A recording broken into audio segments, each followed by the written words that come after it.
I bent the hairspring of a 1947 Patek Philippe so delicate a breath could destroy it, and now I have to call my father, the man I told was obsolete. His trembling hands pick up the ruined movement, but his eyes are steady as he asks for the ledger I ignored for 6 months. When he opens to a page I've never seen, I realize he has already fixed this exact watch before, so why did I think I didn't need him? I still don't know why I chose Pride over page 143. My new system failed, his 58-year-old page worked. But his trembling hands won't be able to fix the next one. I'm sitting in his workroom. The same chair he sat in for 42 years. The same desk with the same scratches from the same screwdriver he sharpened himself. The same ledger, black leather, spine cracked, sitting exactly where he left it. I haven't opened it in 6 months. That's the thing I can't stop thinking about. 6 months. 68 years of his life recorded in that book, and I let it gather dust. I told myself it was outdated. That he was outdated. That the new system, the one I spent £10,000 on, was the future. They told him he was finished. I didn't say it out loud, but I thought it. Every time he shuffled into the shop with his magnifying loupe and his trembling hands, I thought it. Every time he asked me to read the clock because the numbers blurred, I thought it. Every time I looked at that ledger and saw his cramped handwriting, I thought, asterisk, that's not how you run a business anymore. Asterisk. I was wrong. Not just wrong. I was arrogant. And arrogant people don't get to say sorry, because the consequences don't wait for apologies. They just happen. And you live with them. You know the moment I first understood? It wasn't in a boardroom. It wasn't during some big meeting. It was 3 weeks ago, at 2 in the afternoon, in this room, with a watch that nobody in the city could fix. A Patek Philippe. 1947, caliber 27-70. A chronograph with a split-seconds mechanism so complex that the manual itself warned, asterisk, don't open this unless you know what you're doing. Asterisk. The client was a collector. He'd been to 3 shops in London. 2 in Zurich. 1 in New York. They all said the same thing, the mainspring was broken, but they couldn't get the balance assembly back without damaging the hairspring. The watch was a paperweight. He was ready to accept that.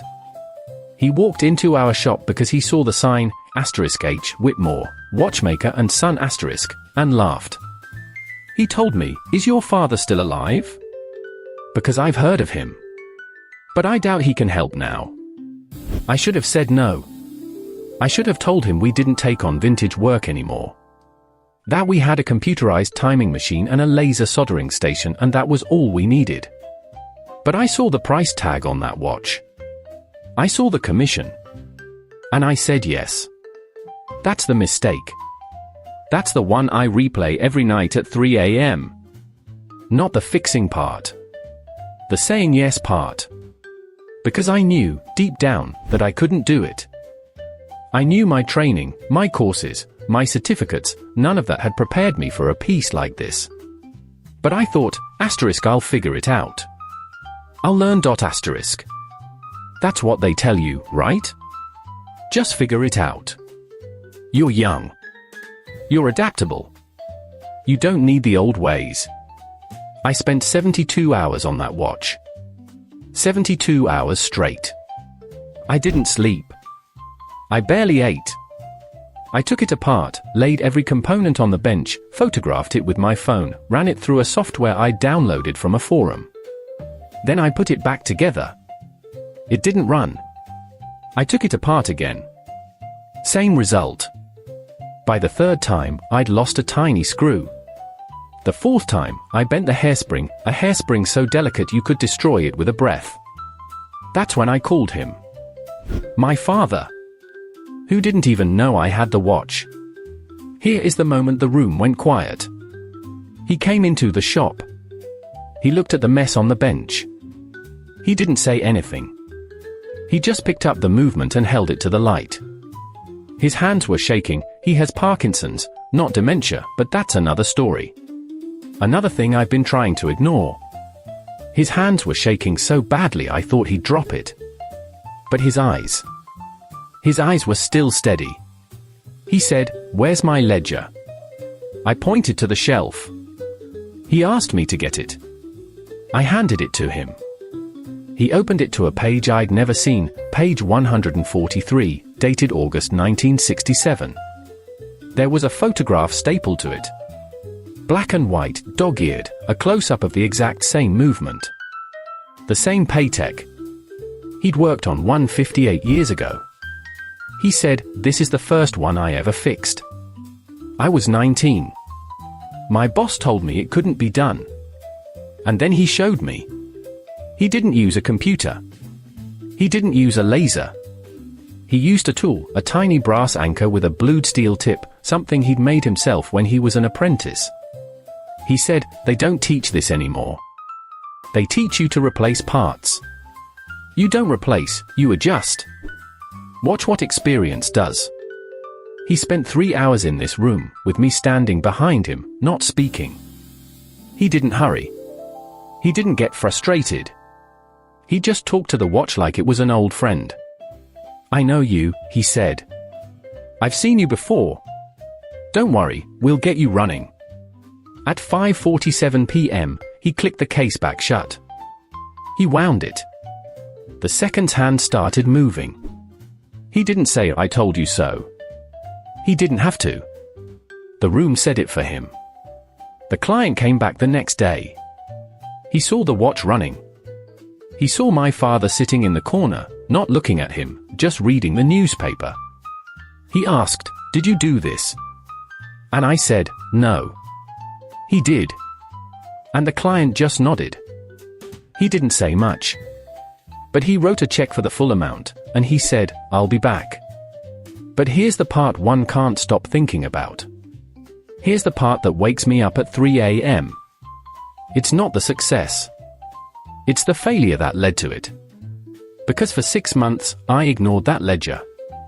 I told my father his methods were obsolete. I told him the shop needed to modernize or die. I pushed him out of the day-to-day work, hired a young guy with a computer, bought expensive equipment. And what did that get me? A nearly ruined customer relationship. A broken watch. A mountain of debt. And a father who sat at home watching daytime TV because I told him he wasn't needed. I did that to him. He didn't complain. He never does. But I know. I know because when he came to the shop that day, he was hesitant. He asked if I was sure I wanted him to help. He said, "I don't want to get in the way of your new ways." And I said, "Dad, the new ways failed." "You were right." He didn't smile. He didn't gloat. He just said, "Being right is cheap. Being believed, that's what I waited for." That sentence will haunt me forever. Because he'd been waiting. 30 years of running that shop, keeping that ledger, fixing things no one else could fix, and I never believed him. I never saw the value. Now I see it. Now I'm sitting here at 3 a.m., and I've been reading the ledger. Cover to cover. Every entry. Every sketch. Every photograph.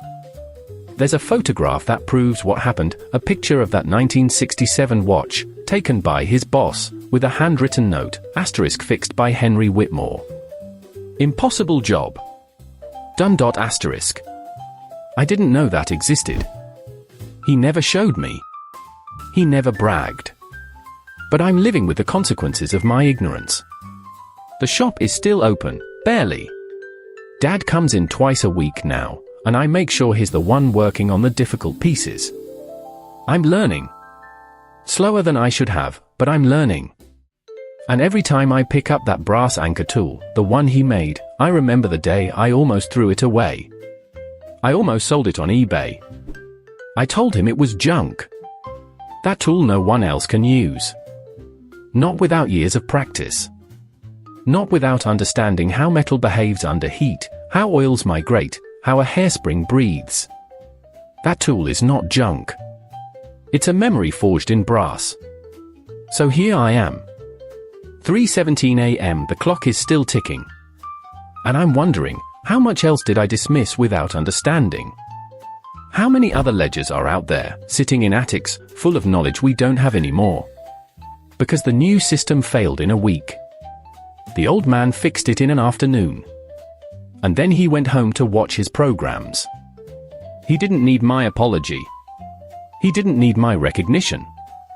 He just needed his tool and his ledger and a problem worth solving. I needed to fail. I needed to break that watch. I needed to see my own limitations. And then I needed to see his and understand that his were not the same as mine. He can't run a computer. He can't read small print. But he can fix a 1947 Paytech with his eyes half closed. And I can't. Not yet. But I'm trying. I'm reading the ledger every night. I'm learning his language. The symbols, the abbreviations, the tiny arrows pointing to pressure points. It's like learning a dead language, and in a way, it is. There aren't many left who speak it. Tomorrow, I'm going to pick up another watch. Something simpler. A vintage Omega. I'm going to open it, and I'm not going to use the computer. I'm going to use his method. And I'm going to fail. Probably more than once. But that's okay. Because the one thing he taught me, in the end, is that failure is not the opposite of success. It's the tuition you pay for the lesson. And the lesson is this: respect what came before you. Not because it's old. Because it worked. And the people who did that work? They're not obsolete. They're waiting. Waiting for someone to believe them. That's why I can't sleep. Because I waited too long to believe mine. That page 143 photograph, would you have kept it secret or shown it proudly? If this story made you feel that ache of realizing you were wrong, that's what the like button is for. If you've ever had to eat your pride and learn from someone older, this channel is where you belong.